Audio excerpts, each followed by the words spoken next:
Welcome back to the deep dive. I want to start today by pinpointing a very specific moment in time. It's a feeling, really, more than a date on a calendar. It usually hits right around the second week of February, the one I'm talking about. Oh, I know it well.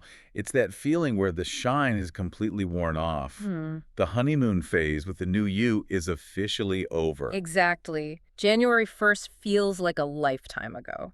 You set these massive, ambitious goals. You're going to run a marathon, write the next great American novel, you were going to double your income, learn Mandarin, and now, And that was mid-February. yeah, it's mid-February. The gym bag is gathering dust in the corner of the room, and it's looking at you judgmentally. The novel is still on page 3, cursor blinking, and you just have this sinking, heavy feeling in your gut. The dreaded goal hangover. Skull hangover. And what do we usually do when that hits? We beat ourselves up, we look in the mirror, and we think, I'm just lazy, or I don't have the willpower. Right. I'm just not cut out for this. We internalize it as a character flaw. We tell ourselves we just aren't high achievers. Which is tragic, really, because when you look at the actual science, and we have a massive stack of it today, that entire narrative is completely wrong. It is factually incorrect. And that's our mission for this deep dive, isn't it? We're here to flip the script on why we fail at goals. Exactly. We aren't going to give you the vague, coffee mug advice of just believe in yourself or hustle harder. We are going to look at the mechanics. We have foundational organizational psychology from Locke and Latham. We have modern neuroscience on dopamine and executive function. And we have some really surprising data on why your brain actually wants you to quit. It isn't a software problem. It's a hardware problem. It really is. You're trying to run a program your goal that is fundamentally incompatible with the biological hardware of your brain. That's a great way to put it. And unless you understand the specs of the hardware, the software is going to crash every single time. And the data, it backs us up completely. You pulled this statistic from Strava that I found absolutely brutal. I mean, I knew the drop-off was bad, but I didn't realize it was this precise. It's staggering. So for anyone who doesn't know, Strava is this huge social network for athletes. So they have data on millions and millions of runs and rides. They analyzed over 800 million user-logged activities to track New Year's resolutions. 800 million data points. I mean, that is a serious sample size. That's not a survey of 10 people you found in a mall. No, it's a global data set. It's as real as it gets. And they pinpointed a specific date, January 19th. They actually call it Quitter's Day. Quitter's Day. Wow. Yeah. By that date, the vast majority of people have already fallen off the wagon. Yeah. And as you extend it out to the second week of February, other statistics show that about 80% of resolutions have failed. 80%. An 80% failure rate in 6 weeks. If this were a business, it would be bankrupt. If it were a medical treatment, it would be banned from the market. Exactly. And yet, we keep using the same failed strategy year after year. We rely on willpower and motivation, which we now know are fluctuating emotions, not reliable resources. We treat motivation like it's some kind of magic spell instead of a biological mechanism. So let's get into that architecture. We're going to break this all down into a few clear sections. First, we have to look at the gold standard of goal-setting research. And this isn't pop psychology. This is decades of rigorous academic study. Edwin Locke and Gary Latham.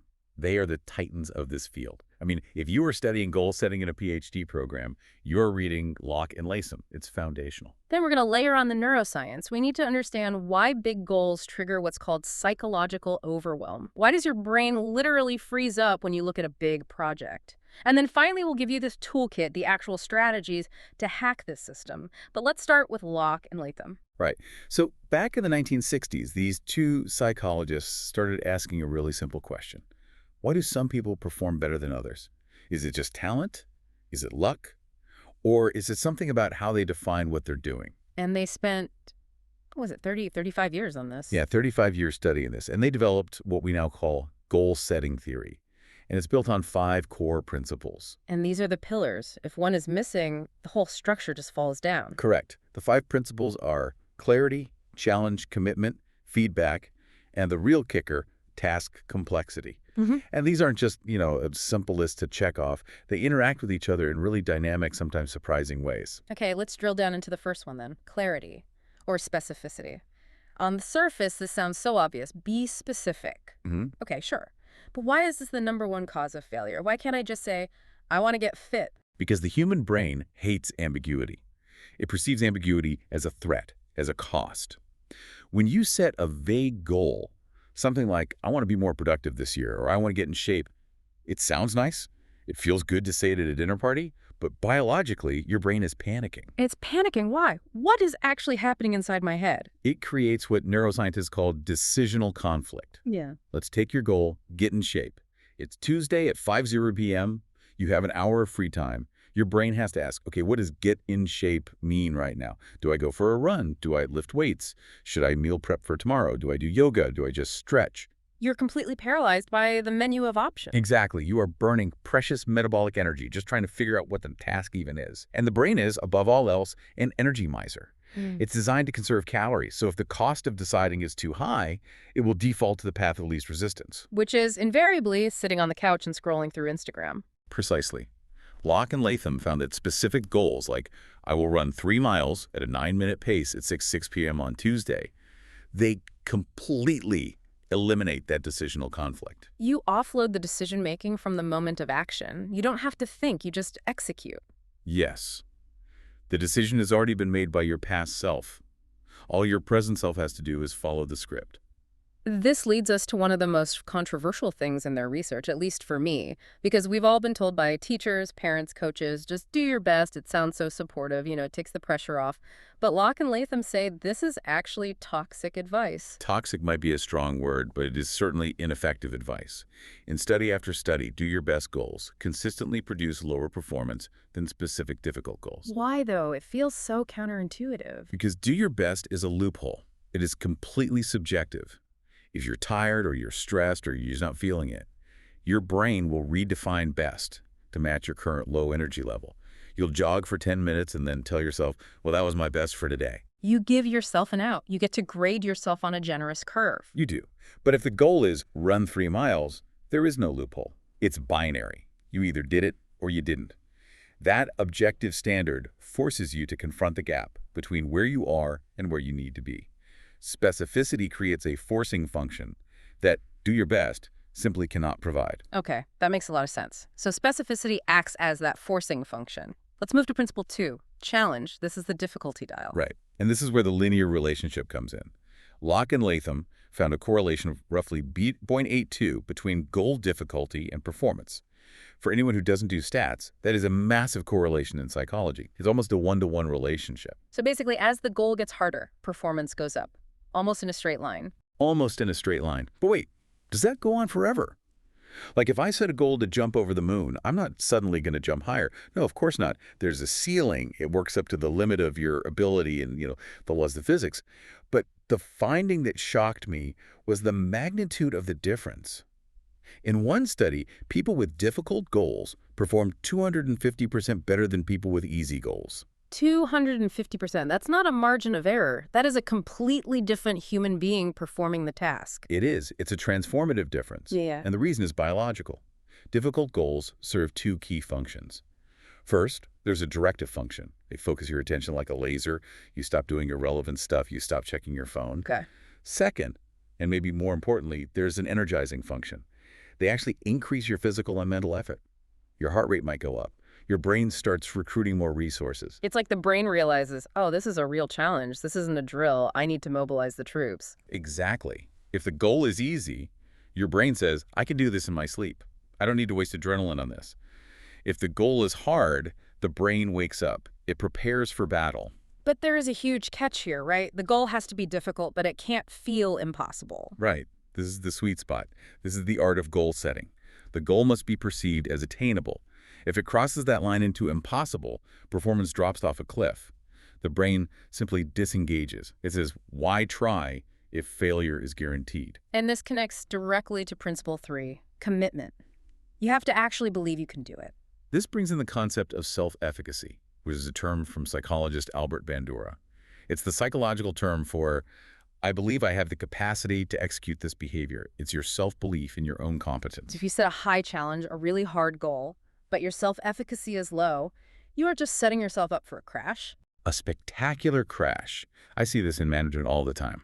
A boss comes in and sets a big, hairy, audacious goal. They say, we are going to double revenue this quarter. They think they're using the challenge principle. They think they're being inspiring. But they completely forgot the commitment principle. Completely.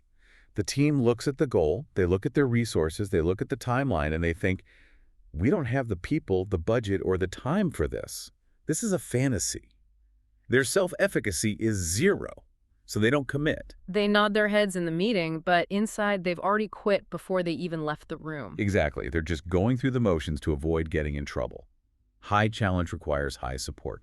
You can't just demand the result. You have to build the belief. The interaction between challenge and commitment is crucial. If challenge is high but commitment is low, you just get anxiety and avoidance. That makes perfect sense. Let's look at principle 4, feedback. We often hear that mantra, what gets measured gets done. And Locke and Latham would say that's incomplete. They tweaked it. They say what gets measured in relation to goals gets done. Feedback alone is just data. It's noise. If I tell you, you ran at 6 miles per hour, that's just a number. It means nothing without context. But if my goal was to run at 7 miles per hour? Now that data is a signal. It's not noise anymore. It tells you there is a discrepancy. And the brain hates discrepancy. It's like an open loop in a computer program. It wants to close the gap, so you run faster. Without that feedback, you could be running at 5 miles per hour and thinking you're crushing it. So feedback is the navigation system. You can have a clear destination, which is clarity, and you can be driving a Ferrari, which is challenge and commitment, but if you have a blindfold on, you're just going to hit a tree. That is a perfect analogy. Yeah. Feedback removes the blindfold, and the research is crystal clear on this. Goals plus feedback is significantly more powerful than either one alone. It's an interaction effect. You need the target and the speedometer to work together. Okay, so we have the first 4.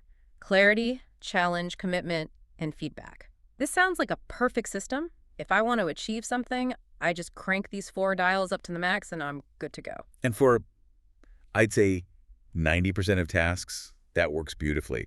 If you want to do more push-ups or stuff more envelopes or sell more widgets, simple, straightforward tasks, this is the formula. But there is a 5th principle. And this is the one that trips up high achievers, entrepreneurs, and anyone learning something new more than anything else. Principle 5, task complexity, the wrench in the gears. This is the outlier. This is the principle that says, hey, wait a minute. For certain tasks, trying harder actually makes you do worse. This feels like the pivot point of our whole deep dive today, because this is where that common advice, keep your eyes on the prize, actually becomes dangerous. It does. It can be actively harmful. When a task is high in complexity, and we can define that as having many moving parts, or you haven't done it before, or the rules are changing as you go, setting a specific difficult performance goal can completely tank your results. Okay, give me an example. If I'm learning a new skill, say I'm learning to play the violin for the first time, or I'm stepping into a completely new complex role at work. Perfect. If you say, I'm going to play this complex concerto perfectly by Friday, or I am going to close $1 million deal in my first month, you are setting a performance goal. It's all about the outcome. And that seems like a good thing. It's specific, it's challenging, it follows the first 2 principles. It does, but because you don't know how to do it yet, that goal creates immense anxiety. It creates tunnel vision. Your working memory, which is your brain's very limited scratch pad, gets completely filled up with worry. Am I going to hit the target? What if I fail? Oh my God, I'm behind schedule. So you're just worrying about the scoreboard instead of actually playing the game. Exactly. You have no mental bandwidth left to figure out the strategy. You need to learn where to put your fingers on a violin before you can play the concerto. When the task is complex, you need all of your cognitive resources focused on problem solving, not on outcome monitoring. There was a fascinating study about this involving air traffic controllers, right? That really illustrates this point. The air traffic controller study, yes, it's a classic. Researchers put people in a highly complex computer simulation where they had to manage planes landing and taking off. It's a dynamic, incredibly stressful environment. You've got planes coming in from different angles, fuel running low, weather patterns changing constantly. So high complexity, high stress. Very high on both. They split the participants into groups. One group was given a specific performance goal, maximize the number of planes you land successfully. The other group was told, more vaguely, to do your best. And based on everything we said about Locke and Latham just a few minutes ago, the maximized group should win, hands down. They should. That's the prediction. But they didn't. They performed worse. Worse. Not just the same, but worse. Significantly worse. Because they were so focused on that final score, they didn't take the time to learn the underlying patterns of the air traffic. They tried to force it. They took risky shortcuts. They crashed planes. The do your best group, because they had less pressure, actually felt free to experiment. They could observe the system, learn its rules, and develop better strategies over time. So does this mean we shouldn't set goals for complex tasks? Do we just wander around aimlessly and hope for the best? No, absolutely not. You just change the type of goal. This is the crucial distinction. You switch from a performance goal to a learning goal. Okay, break that down for me. What is the fundamental difference? A performance goal is about the outcome. Get a 95 on the test, win the game, achieve 20% market share. A learning goal is about the process and the strategy. Master 3 different ways to solve this type of equation. Discover 2 effective defensive plays. Identify the key factors that drive market share in our industry. So one is about the destination, the other is about acquiring the map to get there. Precisely. And the data on this is incredible. There was another landmark study using something called a Cellular Industry Business Game, or CIBG. That sounds intense. It's a super complex business simulation. You're the CEO of a mobile phone company.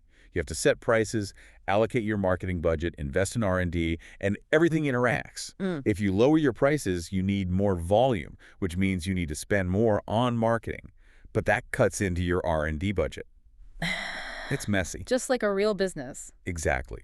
They put MBA students into this simulation.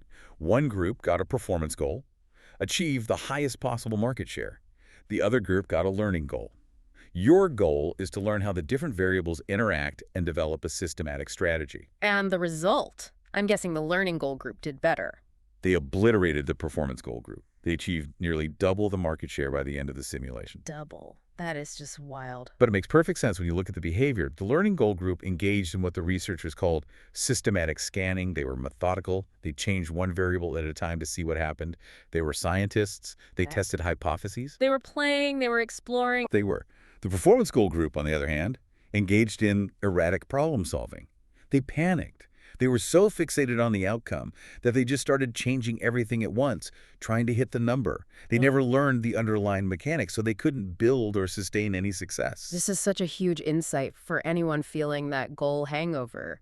Maybe you didn't fail because you were lazy. Maybe you failed because you set a performance goal for a task where you were still a total novice. 100%. If you go to the golf course for the very first time and your goal is, I'm going to shoot a 90, you're going to be miserable, you're going to tense up on every shot, and you're going to play terribly. Right. But if your goal is, I'm going to learn how to keep my left arm straight during the swing, you relax. You focus on the mechanic. Yeah. And ironically, by focusing on the mechanic, you eventually get the score. So the rule of thumb should be, if you already know how to do it, set a specific, difficult performance goal to squeeze out more efficiency. But if you don't know how to do it yet, set a learning goal to discover the strategy first. That is the golden rule. Don't put the performance cart before the learning horse. Okay, so we've covered the architecture of the goal itself, but I want to shift gears now. Let's say I've done all that. I have a perfectly designed goal. It has clarity, I have the right challenge level, I've correctly set a learning goal for my complex task, but I still can't start. The paralysis, the blank screen staring back at you, the blinking cursor of doom. Yes, I sit down at my computer, I know exactly what I need to do, it's important to me, I'm committed, but I just stare at the screen. I feel this, like, physical resistance in my chest. What is happening there? That is the feeling of psychological overwhelm. And to understand that, we have to look at the brain's energy budget. We have to dive into the neuroscience of what are called control episodes. A control episode? That sounds like something from a sci-fi movie. It's just a term from cognitive neuroscience. A control episode is any sequence of goal-directed behavior that takes place over time. Writing an email is a control episode. Cooking dinner is a control episode. Solving a math problem is one. Okay, that makes sense. The crucial thing to understand is that these episodes are expensive. Expensive in what way? Like calories? Yes, metabolically and neurologically expensive. They require the allocation of your working memory. Now, working memory is like the RAM in your computer. It is extremely, extremely limited. You can only hold a few chunks of information in your mind at any one time. So when I'm trying to tackle a complex task, I'm using up all of that available RAM. You are maxing it out. And your brain, deep in the basal ganglia, is constantly running a cost-benefit analysis. It's calculating something called the net incentive value. Which is basically the brain's way of asking, is this worth the effort? Right. It's a simple equation, expected benefits minus expected costs. Right. But here's the catch that trips everyone up. The brain perceives effort, ambiguity, and complexity as incredibly high costs. So if a goal is unclear, like our old example, write a book, My brain sees that and just thinks, whoa, that is going to take so much RAM. That is going to brain so much glucose just to even figure out where to start. Exactly. It's like looking at a really messy room. You Yeah. want to clean it, but you walk in, you see clothes everywhere, books on the floor, trash on the desk, and you just turn around and walk out. I have done that many, many times. We all have. Why? Because the cognitive cost of figuring out where does the first sock even go is too high in that moment. Your brain's opportunity cost mechanism kicks in. It says, this investment is a bad deal, let's do something cheaper. So it triggers avoidance. It's not that I'm lazy, it's that my brain is being an efficient economist. A ruthless economist. It's saving energy for something with a better, more immediate return on investment. And this is where dopamine enters the picture in a way that most people don't understand. Everyone talks about dopamine. It's the reward molecule, right? The pleasure chemical. That's the popular view, but it's really incomplete. In the context of motivation, dopamine is much more about prediction and pursuit than it is about pleasure itself. It's deeply involved in a process called reward prediction error, or RPE. RPE. Okay, break that down. The brain is, at its core, a prediction machine. Yeah. It is constantly guessing what will happen next. Positive RPE is when reality turns out to be better than expected. Surprise. You find 20 bucks in your old coat pocket. Boom, you get a big dopamine spike. And that reinforces the behavior. So now I think I should check my old coat pockets more often. Exactly. But negative RPE is when the outcome is worse than expected, or, crucially, harder than you expected. Okay, so I go to the gym on January 2nd. In my head, I have this mental montage of me looking great, lifting heavy weights, sweating beautifully, feeling amazing. That's your prediction. Yeah. And the reality is, it's crowded, it smells like old socks, you feel awkward because you don't know how to use the machines, and your muscles hurt for 3 days. Negative RPE. A massive negative RPE. Your brain says, whoa, I predicted a reward, but what I got was pain and social anxiety. Dopamine levels actually drop below their baseline, and that drop kills motivation. It kills what neuroscientists call approach behavior. So the next day, when I even think about going to the gym, my brain remembers that dopamine drop and says, no thanks, hard pass. But it gets even deeper and more insidious when it comes to overwhelm. When you set a massive goal like write a novel, your brain looks at that mountain. It predicts the immense effort required. It predicts the high likelihood of failure. It predicts the months and months of exhaustion. So it anticipates the negative RPE before you even start the first sentence. Yes. You are simulating the pain in advance. And that simulation itself suppresses dopamine. You literally cannot generate the chemical signal required to get off the couch and approach the task. That explains so much. It also connects directly to decision fatigue, doesn't it? It does. We operate on what's called the strength model of self-control. Think of your willpower as a battery, a literal biological battery. Every time you make a choice, what to wear, what to eat, whether to answer that annoying email, you drain a little bit of charge. This is called ego depletion. Which is why at 9 a.m. I can be a productivity machine. I'm focused, I'm disciplined. But by 6:00 p.m., the idea of cooking a healthy meal feels like climbing Mount Everest. Your executive function is tapped out. The battery is dead. And this leads to the paradox of choice.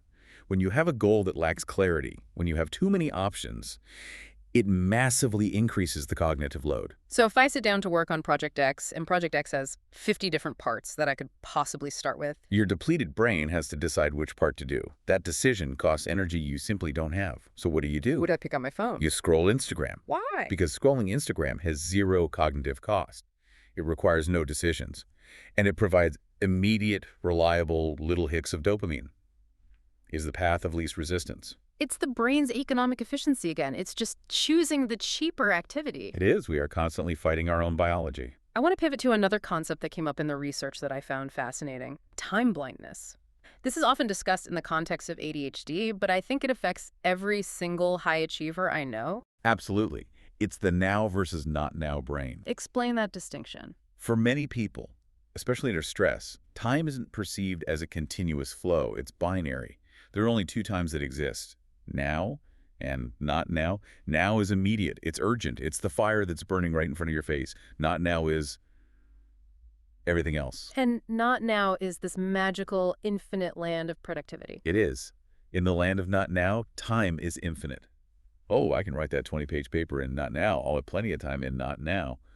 The problem is, distant goals lack what's called temporal salience. They don't feel real. It's like looking at a mountain on the horizon. It looks small and manageable from a distance. Exactly. We cannot emotionally connect with the future self who has to actually do the work. So we leave it for future me. And we have this image that future me will have so much energy, future me will be super disciplined, future me will love doing taxes. Future me is Superman. Present me is a tired blob who wants a cookie. But then, the deadline arrives, suddenly, not now, crashes violently into Panic. Pure panic. adrenaline, cortisol.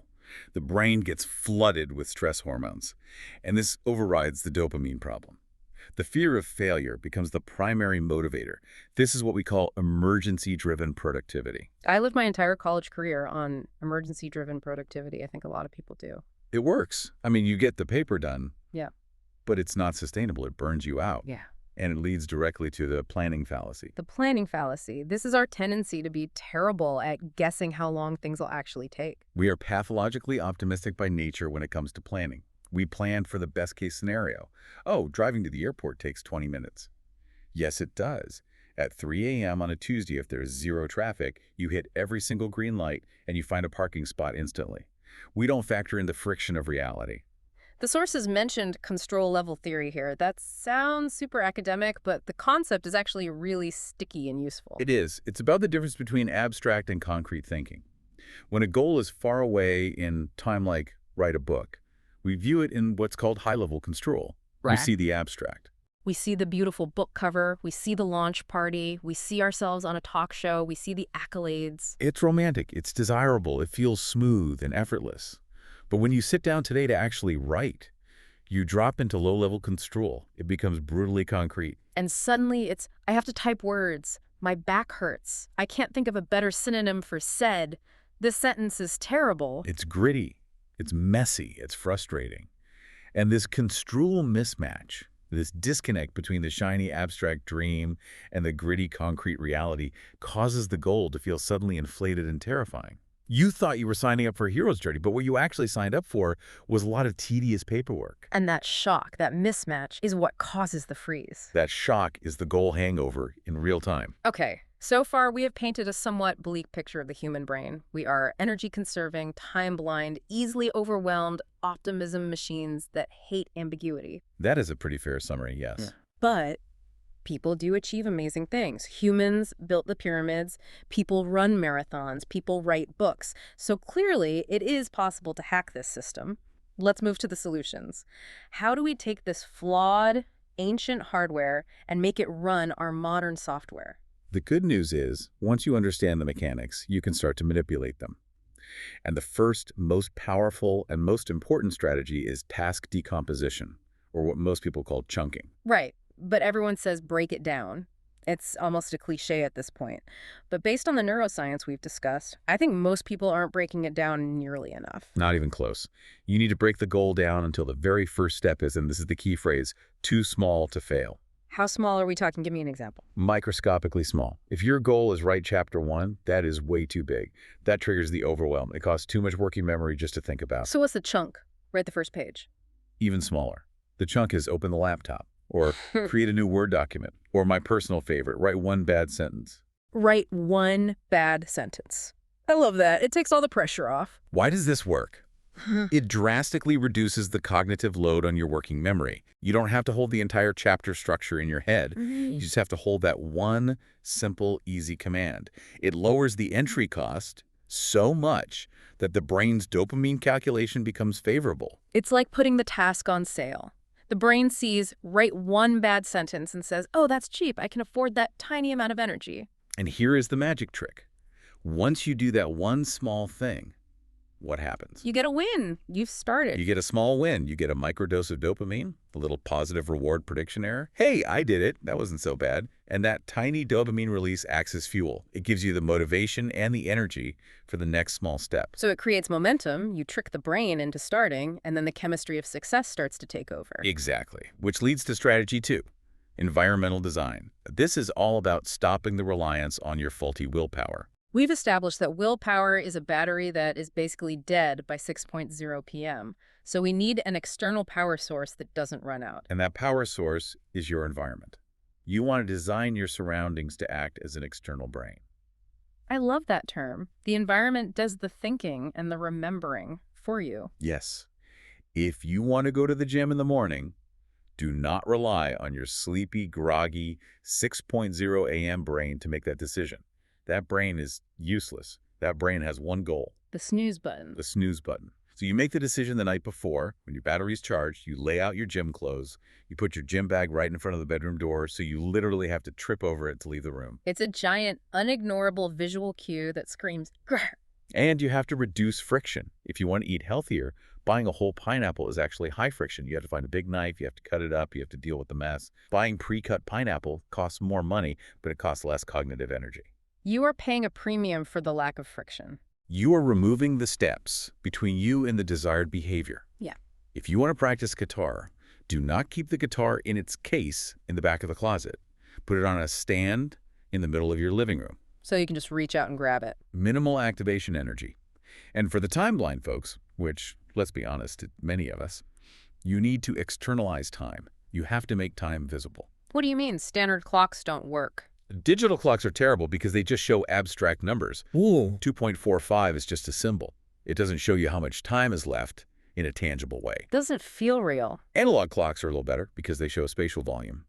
But the real game changers are visual timers, like the time timer, where a red disk physically disappears as time passes. You need to see time vanishing to make it salient, to make it feel like now. It turns time from an abstract concept into a physical object that's shrinking. Exactly. Okay, strategy 3 is implementation intentions. This comes from the research of a psychologist named Peter Gollwitzer. It's the if-then plan. This is so simple, but so powerful. You're basically writing a script for your future self. A very simple script. If situation X arises, then I will do behavior Y. For example, if it is 7:00 p.m. on a weekday, then I will immediately put on my running shoes. What this does, neurologically, is offload the control of your behavior to the environment. You don't have to decide anything at 7 p.m. You don't have to have that internal negotiation with yourself. Do I feel like it? Maybe I'll go later. No. The cue, triggers the action automatically. It automates the decision. The sources also mention a related technique called mental contrasting, or WOOP, which sounds like a sound effect, but it's actually a protocol. WOP. Wish, outcome, obstacle plan. This is so crucial because it fights that blind optimism of the planning fallacy we talked about. Right, because most people just do the wish and the outcome. They visualize the success, the vision board approach. Right. I visualize myself crossing the marathon finish line. Huh? And that feels good, but research shows it actually lowers your blood pressure. It relaxes you too much. It can trick your brain into feeling like you've already achieved it, which reduces motivation. So WOOP forces you to look at the dark side. It introduces a dose of reality. You visualize the wish and the outcome, but then you immediately force yourself to visualize the primary obstacle. What is the thing inside of you that's going to stop you? I will be tired after work. I will feel intimidated at the gym. I will want to watch Netflix instead. You have to confront the reality of the struggle. And then you make the plan for that specific obstacle. If I feel tired after work, then I will just put on my running shoes and walk for 5 minutes. So by preloading the solution to the most likely obstacle, you dissolve the anxiety around it. You're prepared for the enemy before it even shows up. Exactly. And finally, we need to talk about SMART goals. We all know the acronym: specific, measurable, achievable, realistic, time-bound. It's corporate training 101. But I think for someone with executive dysfunction or just a really busy, overwhelmed brain, standard SMART goals can feel rigid and punishing. We need to adapt them. We do. Let's create a modified version. Specific needs to be ridiculously, almost comically specific.